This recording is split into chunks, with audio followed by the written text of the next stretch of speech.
Dramas. Frente al desaparecido, en tanto esté como tal, es una incógnita el desaparecido.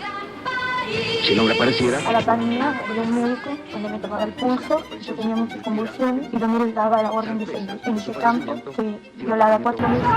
¡Que están vivos, que están muertos! ¿Por qué no nos dicen? Si quieren venir, que vengan, les presentaremos batalla. Solo el pueblo debe juzgar lo que el pueblo votó. Dramas. Señores jueces, nunca Con la más. democracia se come. Hemos Con la tenido que democracia se adoptar educa. una medida transitoria de limitación a la extracción de Las dinero en atribuciones que la efectivo. Constitución Nacional me confiere como presidente de la Nación, he declarado el estado de sitio en todo el territorio nacional para asegurar la ley y el orden.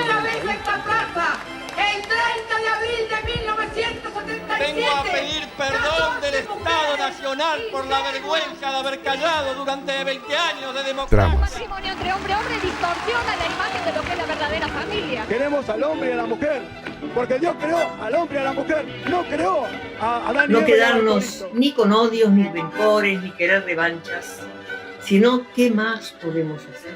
Dramas. Hablamos de derechos humanos.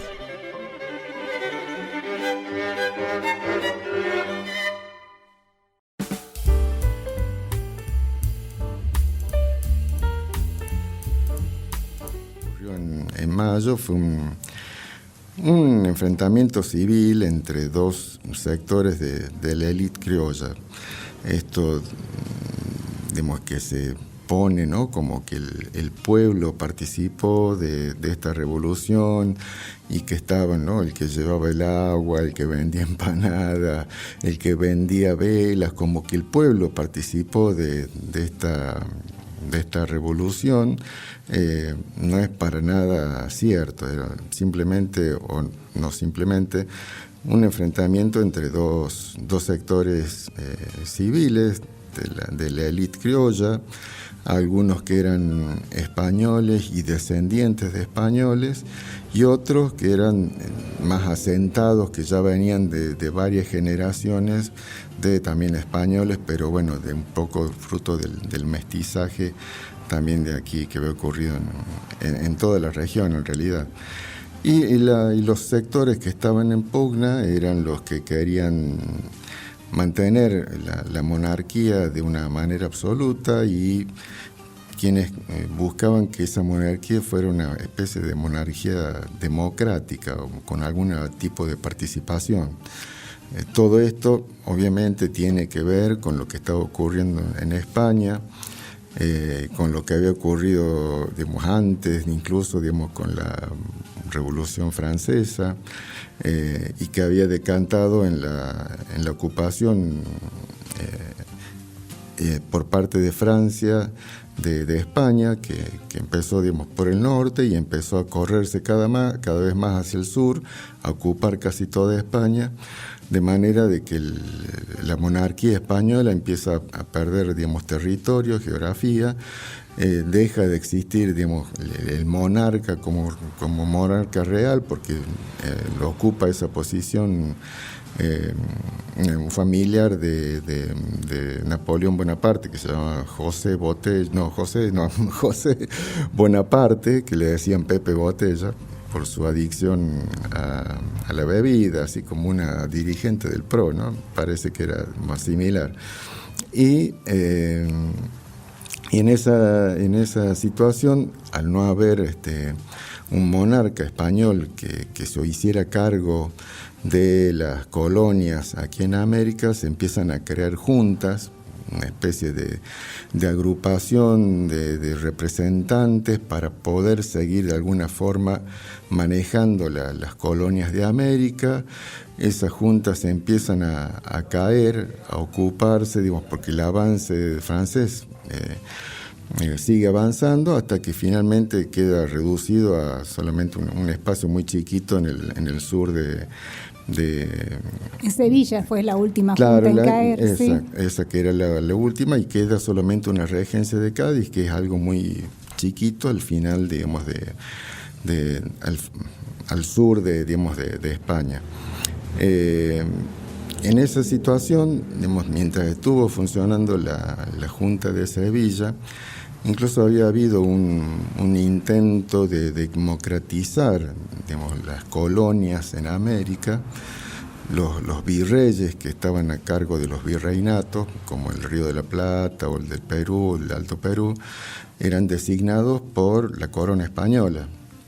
Entonces, a partir de la Junta de Sevilla había habido un intento de democratizar y de que se crearan juntas en los distintos virreinatos para que esas mismas juntas se digamos, como si fuera una especie de provincia, se autorregularan en cada uno de los espacios.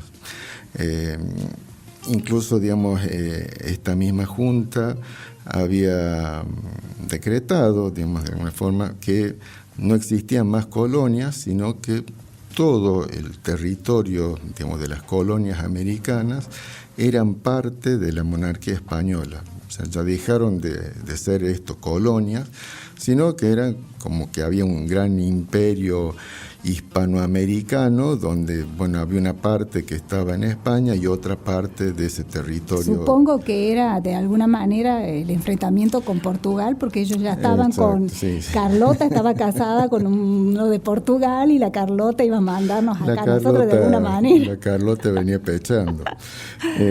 Claro. Y entonces, digamos, es como que había algunas voces y había algunas intenciones de democratizar, digamos, lo que era el virreinato en sí. Entonces, digamos, cuando se produce esto y cuando cae la Junta de Sevilla, que era la principal, y queda nada más que una regencia, que era una cuestión administrativa, pero casi sin poder y sin sustento para gobernar o para administrar todas las colonias americanas, es que se produce esta tensión en nuestro virreinato, que no fue el único, o sea, no es algo que ocurrió nada más que aquí en Buenos Aires, sino que es algo que ocurrió... En Chuquisaca, por ejemplo, ya había habido algo, sí, una movida. Sí, en Venezuela ya se había creado una junta antes que la primera junta, digamos, de Buenos Aires. O sea, ya se estaban creando juntas, digamos, en ese momento. Y la tensión, digamos, que había acá era, bueno, ¿qué hacemos?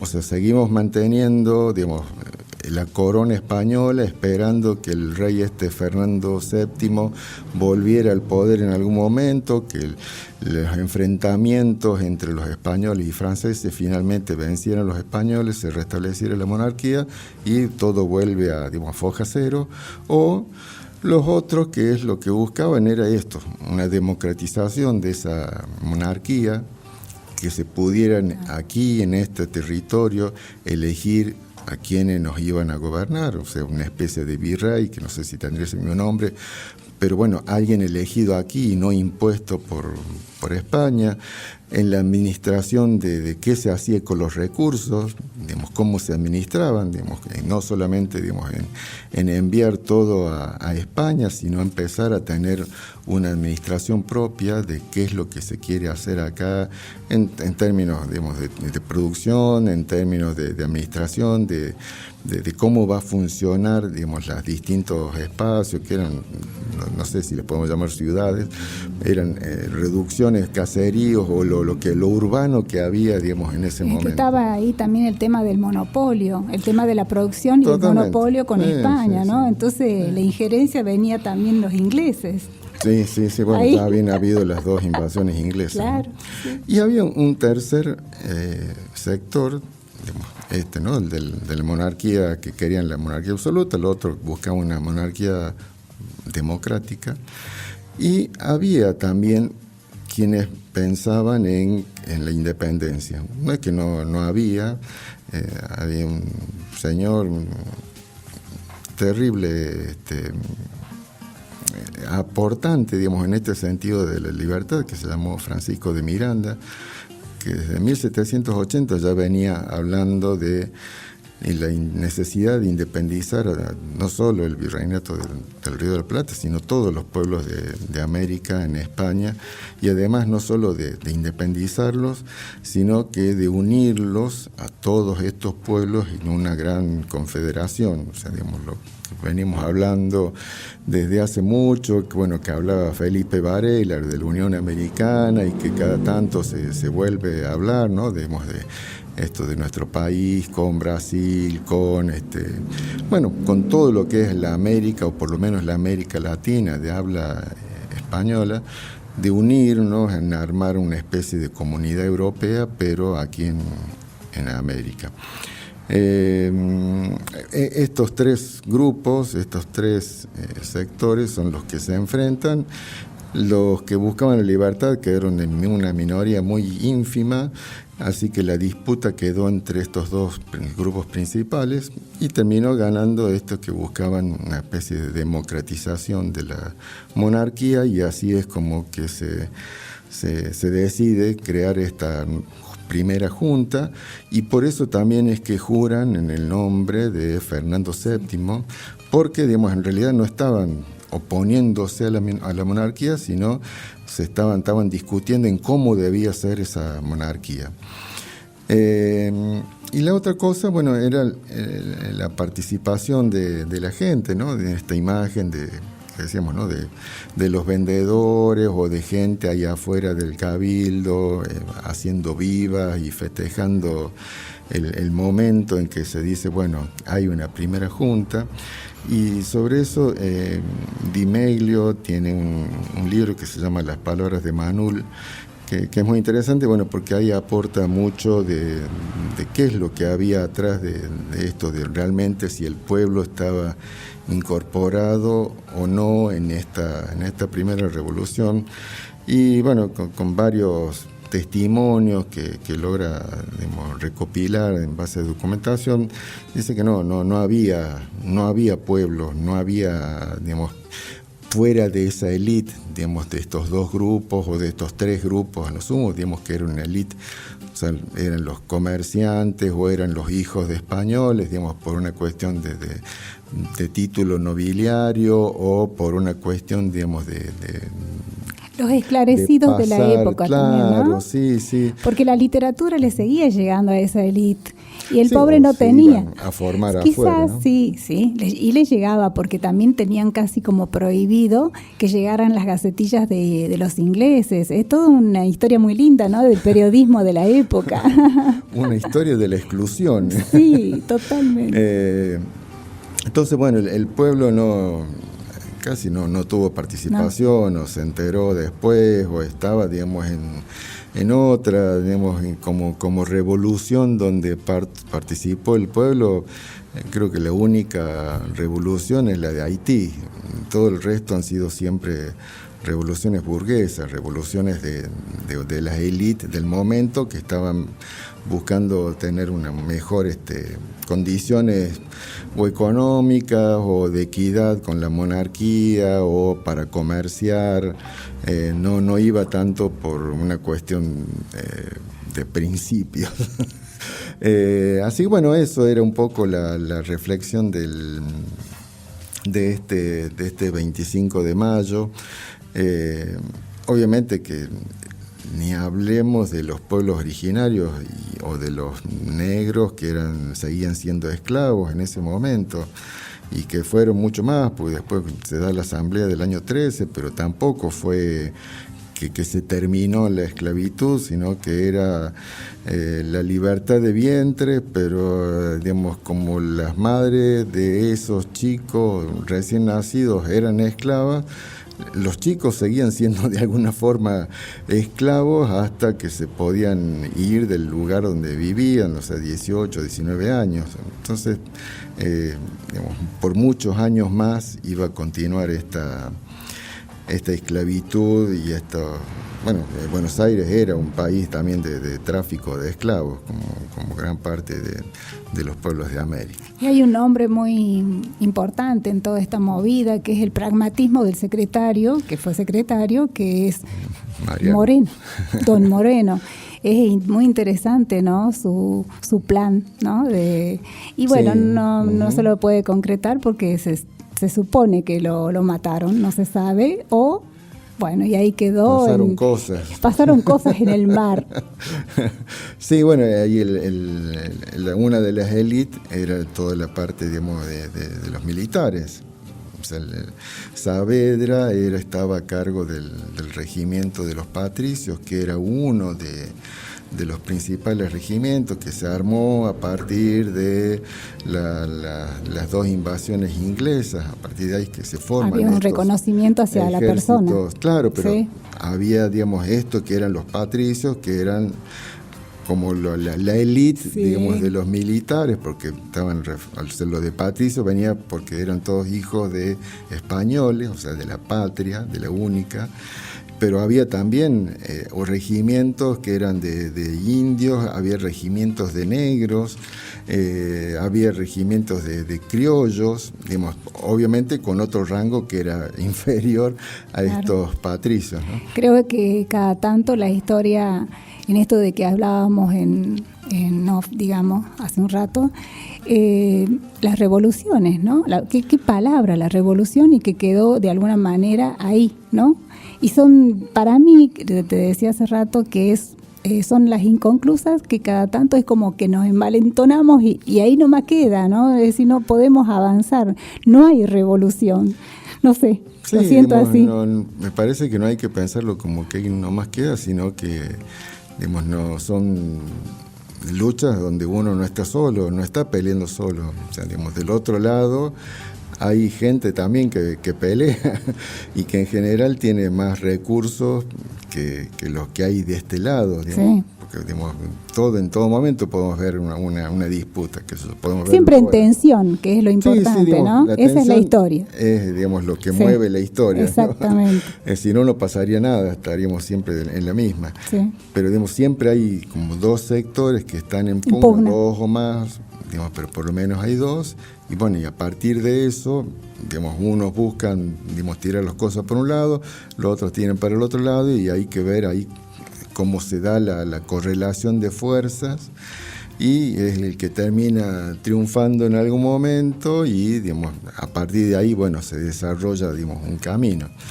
Y después, si gana el otro, digamos, bueno, el problema es que venimos así como que estos dos sectores son extremos. Entonces es como que se construye algo y viene el otro, destruye todo eso, y entonces después hay que volver a empezar de nuevo. Pinti decía que vivimos en un país donde el túnel del tiempo, como que siempre estamos volviendo sobre lo mismo, y un poco es así, como que parece que todo el tiempo estamos empezando de nuevo.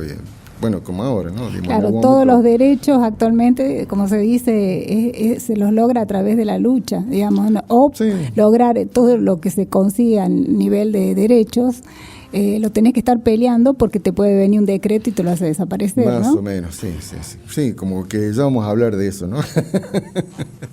¿Qué otro tema teníamos? Bueno, estábamos con el tema de la revolución, y luego... ¿puedo hacer una invitación antes que se nos vaya? Esta noche a las 20:30 va a estar en el Centro de Cultura y Trabajo en Villa Dolores, en Valle Viejo, una muestra artística colectiva en homenaje a la masacre de Trelew. También escuché esta mañana por esta misma radio que el espacio se llamaría Coca Luján, ¿no? Así que no sé si desde ahora, sí, no sé, pero también es una artista plástica, Coca Luján, y bueno, en realidad el salón ese se llama Icho Valderrama, digamos, un artista catamarqueño desaparecido hace muchos años. Ajá. O sea, todo ese salón grande que está ahí entonces quizás sea otro en lo de Oscar.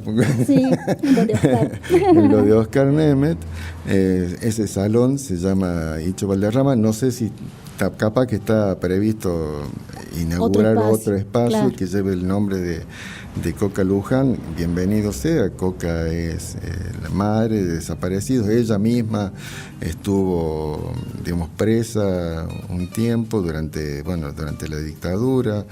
Es una de las madres, digamos, de la regional Córdoba, de Madres de Plaza de Mayo. Así que, bueno, en buena hora que también se le haga un reconocimiento, como varios que se vienen haciendo desde hace algunos años. ¿Seguimos con Guado? Vamos con Guado. ¿Qué pasó con Guado? Bueno, con Guado, que es el ministro del Interior de la Nación. No quieren tener un presidente tartamudo, escucha. Y bueno, sí, el estigma o la discriminación, digamos, sí, ¿no? Como pero yo pienso que si hay algunos que se creen monárquicos, que se acuerden que había un rey, George, que era tartancho también, que era tartamudo y era rey, bueno, en una de esas, por ese lado, ¿viste?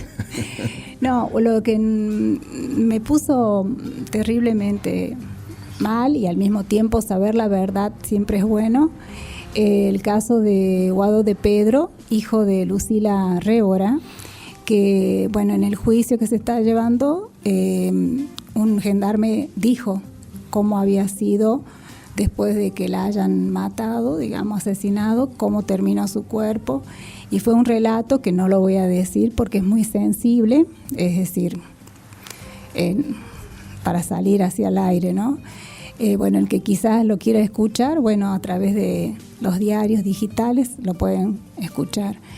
El tema de Guado de Pedro, que es un hijo de desaparecido o de la generación diezmada, como nos dijera el otro día la vicepresidenta de la Nación, es un referente que se vino preparando, digamos, para ver si ya entra en una contienda electoral. Es decir, ser tartamudo o no significa nada. Es decir, es una persona que tiene su preparación y todo, ¿no? Sí, y también recordar, digamos, de por qué tiene esta patología. Claro, ¿no? O sea, cuando entran los asesinos a su casa, su mamá lo lleva al baño y lo cubre con su cuerpo en la bañadera para que la balacera no lo mate. Y eso, alrededor de 2 años tenía Guado, en ese momento le quedó para siempre en la magnitud de lo ocurrido, caló muy hondo en su ser. Es decir, sí. Pero el tema no solamente es saber lo que pasó y todo, y es un proceso que va a ser por siempre, ¿no? Por eso la lucha de las madres, como siempre decimos, son las que nos van marcando para que no tengamos miedo, ¿no? Y para mí la representación de los nietos, no solamente él, sino el que está a cargo de la ex ESMA, son todas personas que vienen de esa situación genocida, ¿no? Que ha vivido el país, y por lo tanto, bueno, hay el hombre que declara es Omar Eduardo Torres, sí. En un juicio que se está llevando adelante, ¿no? Un juicio estos de lesa, y bueno, el relato que hace es decir, bueno, qué es lo que ocurrió con la mamá de Guado, que se llamaba Lucila Révora. El padre ya había sido asesinado antes, Carlos Fasano, el padre de Guado. Y bueno, lo que relata es qué es lo que ha pasado, digamos, con los cuerpos, digamos, por qué se dice y confirmamos que hay 30.000 desaparecidos, porque los cuerpos nunca aparecieron, o sea, no están, como decía Videla, no están en ningún lado. Si estuvieran muertos tendría un tratamiento A, todo lo que declaraba Videla, pero como no está, digamos, no hay nada, entonces no se puede hacer un juicio, no se puede enterrar, no se puede culpar a nadie, en teoría. Después, bueno, afortunadamente se ha logrado, pero digamos, lo que ha declarado, y me parece interesante, no solo que ha declarado qué es lo que ocurrió con el cuerpo, que yo estoy muy tentado a decirlo. Sí, hay manera de decirlo. Nosotros podemos, yo no tengo la... Sí, lo podés hacer. Decirlo, sí, decirlo, lo que dice es que... Pero escucharlo en vivo al hombre, totalmente. Pasarlo así, sería horrendo para mí. Bueno, lo que relata el hombre es que la quemaron ahí en uno de estos lugares clandestinos de detención, que la metieron en un tacho de 200 litros, le pusieron una cubierta, gasoil, y la quemaron ahí adentro. Y dicen, que me parece, digamos, aparte de lo cruento y de este relato, es que no solamente él ha sido testigo de ese hecho, sino de que había un montón de personas que habían sido testigos de ese hecho, así como de la detención y de que el acribillamiento que hicieron con esta mujer, que encima, digamos, cuando se produce el hecho en la casa donde vivía Aguado, esto que decía, ¿no? Que Aguado, la madre lo mete dentro de una bañera y ella está estando afuera, digamos, como para aguantar los balazos y que salvar a su hijo. Aguado finalmente se salva, primero es entregado a una familia de ahí cerca, después se lo llevan, después lo recuperan. Bueno, también toda una historia tiene Aguado de vida terrible. Y la madre, digamos, no muere ahí, sino que muere mucho después, y estaba embarazada de 8 meses o 9 meses por ahí. O sea, digamos, todo es un crimen horrendo, digamos, y toda la situación es terrible y totalmente entendible que, digamos, que Aguado, digamos, haya tenido esto del tartamudismo, me parece lo de menos, porque podría haber tenido otra cuestión o otra patología. Y esto de que había mucha gente, tanto en ese procedimiento como en el lugar, en el Olimpo. Hay una película que, si alguno está interesado, la puede ver, que se llama Garage Olimpo. Garage Olimpo. Sí, yo estuve, disculpa, yo estuve cuando estuve para los encuentros de derechos humanos en Floresta, y estaba muy cerquita de donde estaba parando, y fuimos a visitar y estaban dando charlas.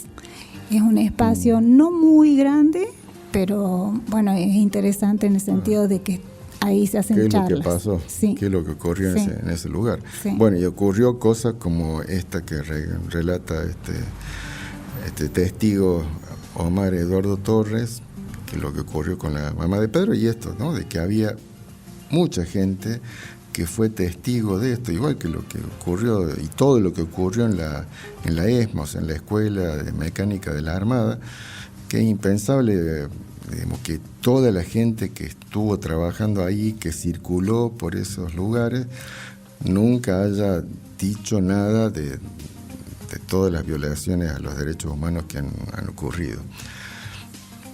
¿Qué más tenemos?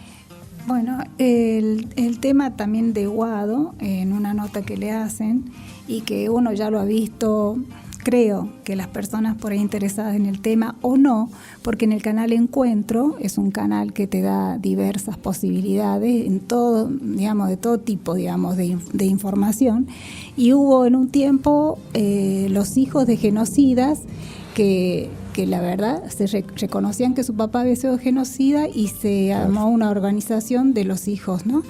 Y bueno, él comentaba también que se había encontrado con una hija de un genocida, y bueno, eso es lo que les pasó a esa generación, ¿no? El encontrarse unos y otros, ¿no? Con una terrible verdad y terrible angustia. Y para los que por ahí no tienen la dimensión, porque no tenemos por qué al mismo tiempo, no sé, no conocen, jóvenes y no saben lo que realmente es un genocidio. Solamente por ahí cala hondo en la sensibilidad cuando se habla de Alemania y el genocidio de los nazis, ¿no? Pero esa política de exterminio es tan antigua, que desgraciadamente a veces en Hollywood se hace popular desde otro punto de vista, ¿no? Y no se toma la dimensión de la cantidad de genocidios. Y bueno, sí, como el genocidio de los pueblos americanos, ¿no? Exactamente. Que tampoco parece que no existió, que no. Sí, y después nos vienen a poner a los mestizos, digo porque yo soy negra, digamos, tengo mucho del afro, entonces nos ponen polleritas a lunares. Bueno, para cerrar un poco lo de Aguado, creo que es una generación que yo personalmente, que mucho no hice porque la verdad que no estaba muy enterada de lo que nos estaba pasando, viene, digamos, a salvaguardar de alguna manera nuestra historia. Espero que toda esa generación de los hijos de esta generación diezmada puedan hacerse eco, digamos, en los corazones de los argentinos. y de las argentinas. Creo que lo están haciendo, digamos, a partir de lo que han hecho las madres o las abuelas y bueno, y gran parte de la sociedad. Me parece que la organización ahí ha funcionado. Hacemos, digamos, una pausa, ¿sí? Y ya regresamos. Sembraré las palabras que mi padre Martín Fierro puso al viento. Cuando tenga la tierra, la tendrán los que luchan, los maestros, los hacheros, los obreros. Cuando tenga la tierra, te lo juro, semilla, que la vida será un dulce racimo y en el mar de las uvas nuestro vino. Cantaré, cantaré.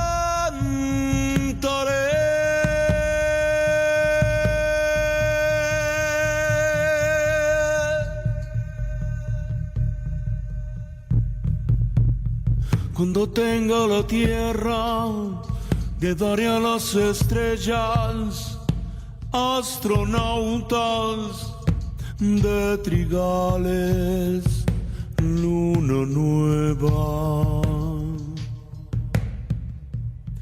Cuando tenga la tierra, formaré con los grillos una orquesta donde canten los que piensan. Cuando tenga la tierra, te lo juro, semilla, que la vida será un dulce racimo y en el mar de las uvas nuestro vino. Cantaré, cantaré.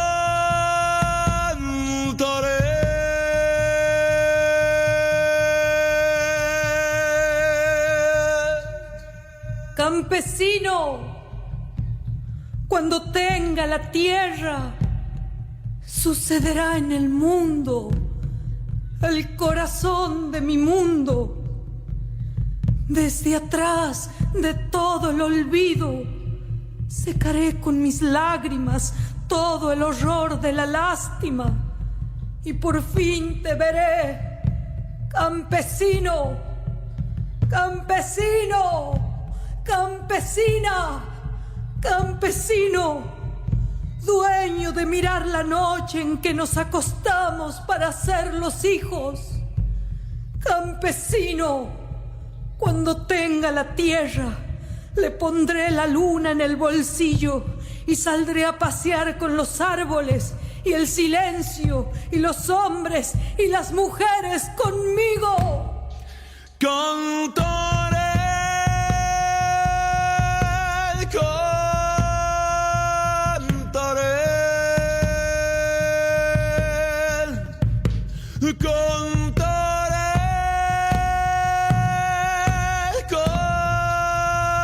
cantaré.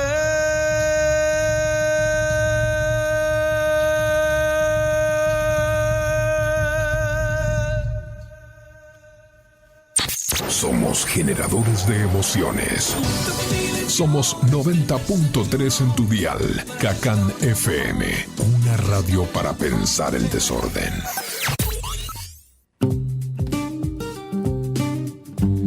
Estamos de regreso aquí en Tramas por Cacán FM.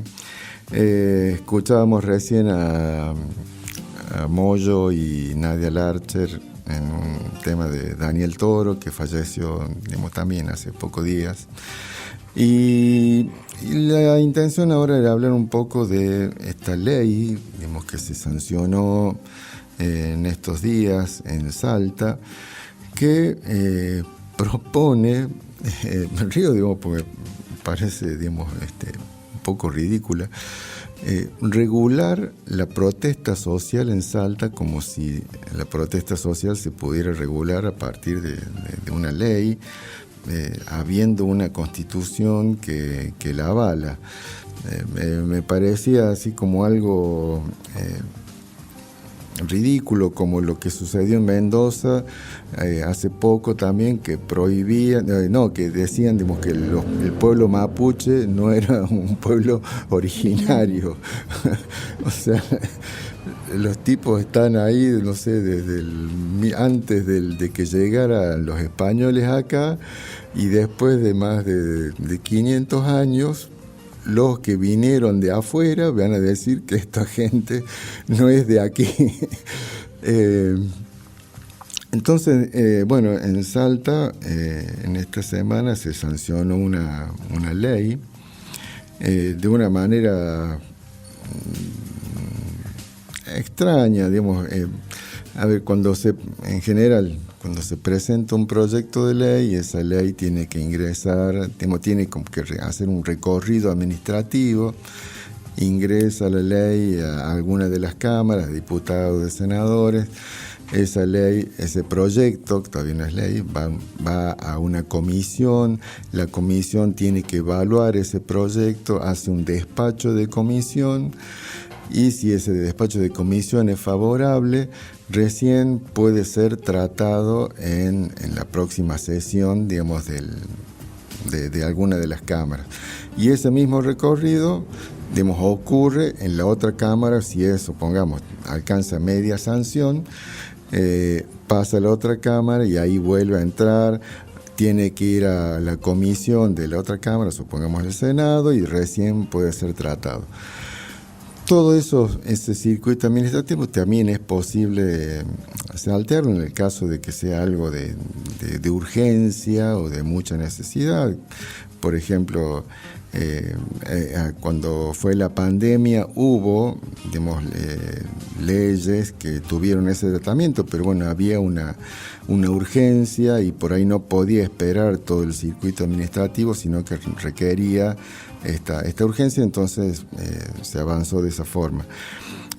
Hay resortes, digamos, constitucionales, no es que porque sí, porque se nos ocurre, sino que, digamos, tiene que haber un acuerdo de los 2/3 para que se pueda hacer el tratamiento de este tipo de proyectos. La cosa es que eso efectivamente se hizo con este proyecto que propone regular la protesta social. Y no solo se hizo en la Cámara de Diputados, sino que salió de la Cámara de Diputados y se hizo exactamente el mismo procedimiento en la Cámara de Senadores, cosa que en una semana se sacó una ley que no había sido ingresada ahora, sino que curiosamente había sido ingresada en abril. O sea, ya había pasado casi un mes y no había tenido tratamiento. O sea, había ingresado nada más, no había tenido tratamiento en ninguna de las comisiones, y de golpe, no sé qué es lo que habrán tenido, cuál habrá sido la urgencia. Bueno, la urgencia sí, digamos, hay urgencia porque bueno, hay grandes protestas sociales en Salta, sobre todo de los docentes de Salta, que tienen problemas con los salarios, que no se pagan, atrasados. Bueno, lo que ocurre en gran parte del país, digamos, porque la situación no es que esté bien en todos lados, la inflación está alta, los sueldos no alcanzan, bueno, todo está, la situación es compleja y bueno, los legisladores salteños no han visto mejor solución para evitar que la gente proteste legítimamente, digamos, porque está experimentando un sufrimiento en su vida, que regular. Obviamente que se hace en el nombre de las mejores, de los mejores intereses. O sea, dicen que es una herramienta para conciliar el ejercicio de los derechos a la libertad de expresión. O sea, no dice que es para restringir, sino para conciliar. Convivencia y conciliación, qué palabra, claro, ¿no? Sí. reunión, peticionar a las autoridades uso del espacio público, etcétera. O sea, obviamente es realmente así, los derechos no son absolutos, digamos, siempre hay derechos que se enfrentan y hay una disputa y hay que ver, digamos, cuál es el que tiene mayor peso. Pero, digamos, no sería el caso este. O sea, tenemos la Constitución Nacional, que es la Constitución que prima sobre todo la regulación que pueda haber de la normativa del país o de cualquier provincia.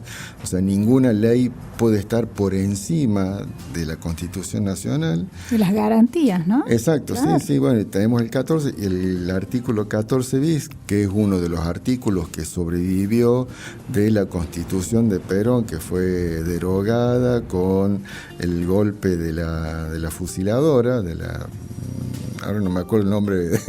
No, claro, sí. Y que, bueno, hay entre todos los derechos que reconoce el derecho. Eso, sí, el derecho de huelga. O sea, como un derecho reconocido a los trabajadores en particular, digamos, porque está hablando del trabajo, pero en realidad de cualquier persona, digamos, que quiera manifestarse. Además está el derecho de expresión, digamos, también contemplado. Así que esta ley, digamos, lo que hace es, bueno, esto, ¿no? Propone regular y para cómo lo regula.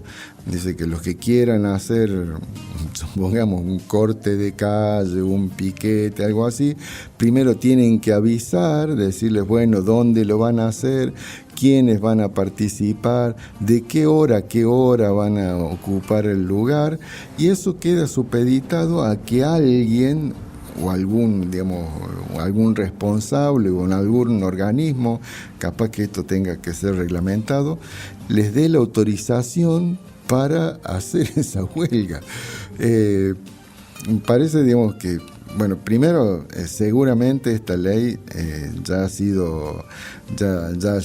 ha puesto algún recurso para declararla inconstitucional. Esperemos que así sea. Y si no, digamos, me parece que igual no va a tener ningún resultado, digamos, porque no se puede frenar por decreto la necesidad de peticionar o de reclamar de la gente, y más que cuando la situación amerita a que eso se produzca. No estamos como en algún momento protestando porque faltan los vasos de Starbucks para tomar café, porque en algún momento ese era el problema. O sea, hay problemas graves, digamos, de alimentación, de recursos, de trabajo, y prohibir o regular de esta manera, donde queda supeditada la protesta social a que alguien autorice o no autorice a que se realice, es un contrasentido, por un lado legal y por otro lado ético, moral. Sí, el Palacio Legislativo le quiere ganar al Poder Judicial a toda costa, ¿viste? De una carrera de cercenamiento y de normatizaciones ante las garantías. Claro, a ver quién es peor. Pareciera, ¿no?, que es una carrera a ver quién hace más daño a la gente. Sí, no lo había pensado así, pero está muy bueno, o terriblemente bueno, digamos, eso, ¿no? Y emparentado con esto, encontré una nota publicada, digamos, que hace un reportaje al jefe de una banda carcelaria de San Pablo. Esta banda se llama Primer Comando de la Capital. Este señor se llama Marcola. Y me parece interesante relacionarlo con lo que ocurre con las personas que están excluidas, digamos, del sistema en general, y también con lo que está ocurriendo particularmente en Rosario, en Santa Fe, con todo en realidad el sistema carcelario, ¿no? Digamos, O sea, la sociedad primero expulsa, y a esos expulsados después, como no tienen recursos de supervivencia, entran en la delincuencia, y cuando entran en la delincuencia, ¿qué hacemos? Bueno, los apresamos y los encerramos. Digamos. Eso es lo que normalmente, digamos, funciona, digamos, de esa manera, y para aseverar, digamos, esta tesis basta con ir a una cárcel y ver quiénes son los que están encarcelados. Son todas personas de barrios marginales, o sea, personas que no han tenido la posibilidad ni de estudiar, ni tampoco han tenido la posibilidad de trabajar, no han tenido un contacto social, cultural, sino que siempre han sido, digamos, excluidos, separados, rechazados, digamos, por la sociedad, ¿no? Y esta nota me pareció interesante por cómo reflexiona este señor Marcola, que en realidad se llama Marcos Camacho, y es una nota que fue publicada en la Red o Globo de Brasil, y que, bueno, la leo y después hacemos algún comentario. Primero pregunta a usted del PCC, que es el primer comando capital. Entonces Marcola responde: más que eso, yo soy una señal de estos tiempos. Yo era pobre e invisible. Ustedes nunca me miraron durante décadas, y antiguamente era fácil resolver el problema de la miseria. El diagnóstico era obvio: migración rural, desnivel de renta, pocas villas miserias, discretas periferias. La solución nunca aparecía. ¿Qué hicieron? Nada. ¿El gobierno federal alguna vez reservó algún presupuesto para nosotros? Nosotros solo éramos noticia en los derrumbes de las villas en las montañas, o en la música romántica sobre la belleza de esas montañas al amanecer, refiriéndose a las favelas y esas cosas. Ahora estamos ricos con la multinacional de la droga, y ustedes se están muriendo de miedo. Nosotros somos el inicio tardío de vuestra conciencia social. ¿Vio? Yo soy culto. Leo al Dante en la prisión. El periodista pregunta nuevamente: ¿pero la solución cuál sería? Responde el amigo Marcola: ¿solución? No hay solución, hermano. La propia idea de solución ya es un error. ¿Ya vio el tamaño de las 500 villas miseria de Río? ¿Ya anduvo en helicóptero por sobre la periferia de San Pablo? ¿Solución? ¿Cómo?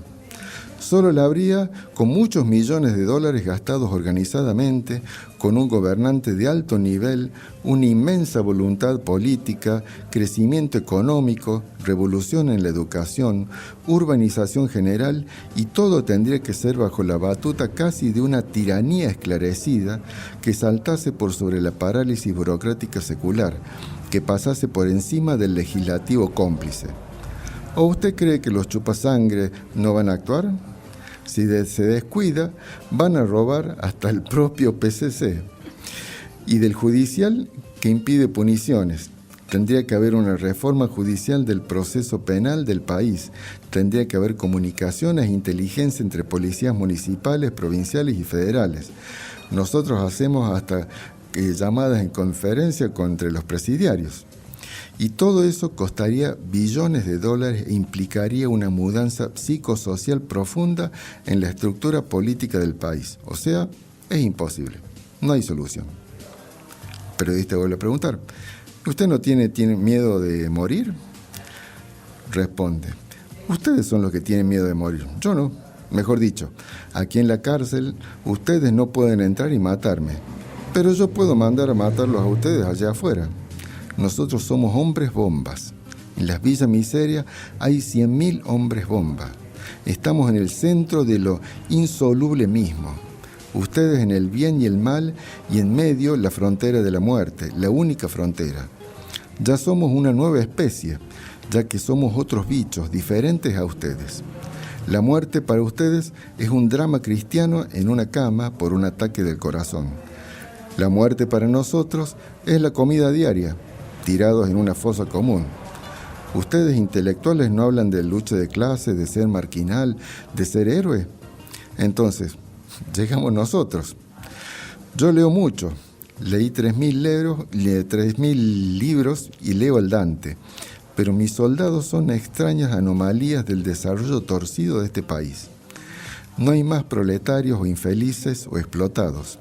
Hay una tercera cosa creciendo allá afuera, cultivada en el barro, educándose en el más absoluto analfabetismo, diplomándose en las cárceles como un monstruo, alien escondido en los rincones de la ciudad.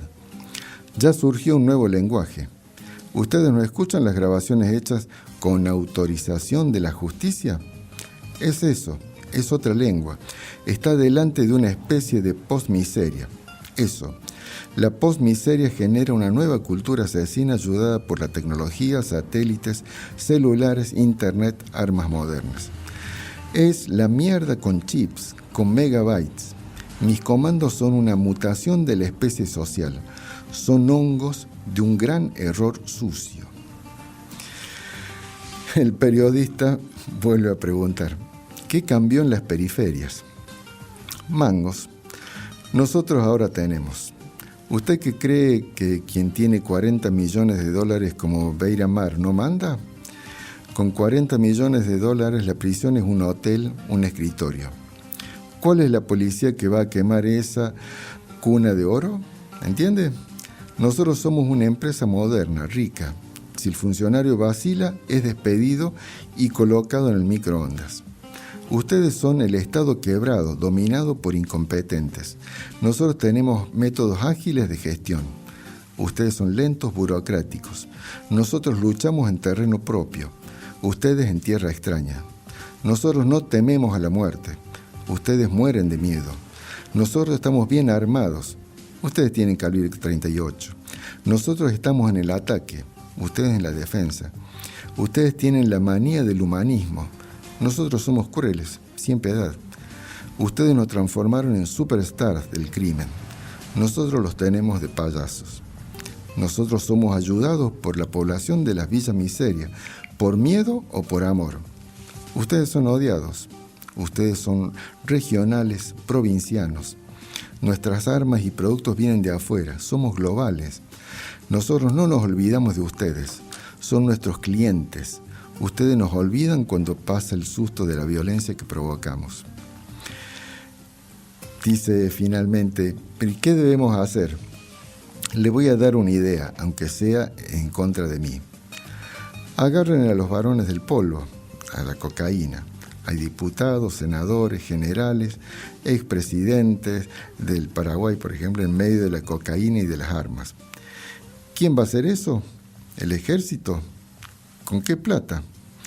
No tienen dinero ni para comida de los reclutas. El país está quebrado, sustentado en estado muerto, con intereses del 20% al año, y Lula todavía aumenta los gastos públicos empleando 40.000 sinvergüenzas. ¿El ejército irá a luchar contra el PCC? Estoy leyendo a Clausewitz sobre la guerra. No hay perspectiva de éxito. Nosotros somos hormigas devoradoras escondidas en los rincones. Tenemos hasta misiles antitanque. Se embroman. Van a salir unos Stingers para acabar con nosotros solamente con una bomba atómica en las villas miserias. ¿Ya pensó? ¿Pensó en una Ipanema radioactiva? Bueno, esto es parte de entrevista que le hacen a este jefe de esta banda carcelaria. Me parece muy interesante, obviando lo terrible, la crueldad con que habla, digamos, de la situación que se vive, pero bueno, reflexionar de qué se está haciendo, pensando en lo que, fundamentalmente, de lo que ocurre aquí en Rosario, Santa Fe, donde la situación es terrible, digamos, la vida deja de tener valor porque está supeditada a gente que ya perdió el valor en la vida hace mucho, digamos, no tiene futuro. Me parece que eso es. Hay gente que no tiene futuro, que no ve ningún futuro para sí o para su familia o para sus hijos. No tiene nada que perder. Digamos, lo que tienen o tenemos algo que perder somos los que estamos afuera, ¿no? Afuera de ese sistema criminal, pero que a su vez seguimos apartando a toda esta gente, ¿no? Expulsándolos. ¿Cómo los expulsamos? Bueno, por ejemplo, tomando créditos con el FMI y supeditando, digamos, la producción de un país a seguir alimentando un sistema financiero que va en contra del mismo ser humano. Claro, para mí sería como un boomerang, ¿no? Claro. Se vuelve... Sí, eso es lo que está diciendo. ¿No? La nota es bastante elevadita, digamos, en todo sentido, porque desde el principio me llama la atención, y no tiene por qué ser, porque puede ser una persona educada que se dedicó a ser narcotraficante o lo peor que pueda haber, eso no tiene nada que ver.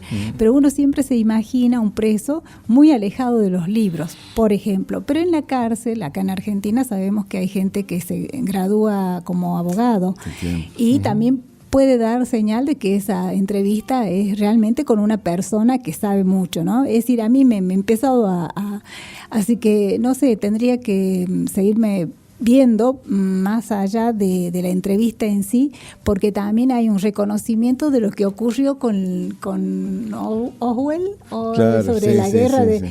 Claro, de pronto hacer creer a veces las cosas, pero yo creo que a esta altura debe ser cierta la nota y lo que dice, ¿no? Porque hay como... Porque realmente dice lo que está pasando en la favela. Y acá quizás no tenemos las villas miserias de la gran ciudad, digamos, de Buenos Aires, pero sabemos que en todos lados están estas cosas que estabas leyendo, ¿no? De la gente totalmente marginada. Claro. No, uno dice a veces es un marginal. No, es un marginado. Marginado, claro. Sí, ¿no? Sí. No es pobre, sino lo hemos empobrecido. Claro. O sea, no nació pobre porque quiso, digamos, no es acto voluntario. Sí, sí. Bueno, hasta aquí llegamos, ¿sí? Sí. En este programa de hoy, viernes 2 de junio. Bueno, muchas gracias, Alba, muchas gracias al amigo operador hoy, Guillermo Rojas, que nos estuvo acompañando. Y nos encontramos entonces el próximo viernes, esperemos ya con nuestro compañero Leo. Buena tarde, buen fin de, muchas gracias. Todos nos vemos. Olor a goma quemada viene de los barrios de la hambruna. Llama el bombo y el piquete, corta la ruta. Llamarada y humo negro crecen, y entre chispa y reverbero, con perfiles de ceniza, los piqueteros, una mujer, piel y huesos marcha, y en sus pechos consumido va amamantando otro hambriento recién parido. Para mi pueblo argentino, salud, la libertad y el trabajo, la dignidad de los libres del sur, que tantas veces cantamos. Para mi pueblo argentino, salud, la libertad y el trabajo, la dignidad de los libres del sur, que tantas veces cantamos, que tantos han traicionado. Yo en patas y hambriado soy la violencia, y ellos armados hablan de más. Yo en patas y hambriado soy la violencia, y ellos armados hablan de más. Olor a goma quemada, temen que se chamusque la historia. Dos cosas que les espantan, pueblo y memoria, con un me duele de reuma, llegan hasta los hipermercados a reclamar la comida. Los jubilados iban al corte, compadre, firme frente a la gendarmería, y en las ollas populares brama la vida. Para mi pueblo argentino, salud, la libertad y el trabajo, la dignidad de los libres del sur, que tantas veces cantamos. Vamos ahí. Para mi pueblo argentino, salud, la libertad y el trabajo, la dignidad de los libres del sur, que tantos han traicionado. Yo en patas y hambriado soy la violencia, y ellos armados hablan de paz. Yo en patas y hambriado soy la violencia, y ellos armados hablan de paz. Yo en patas y hambriado soy la violencia, y ellos armados hablan de paz.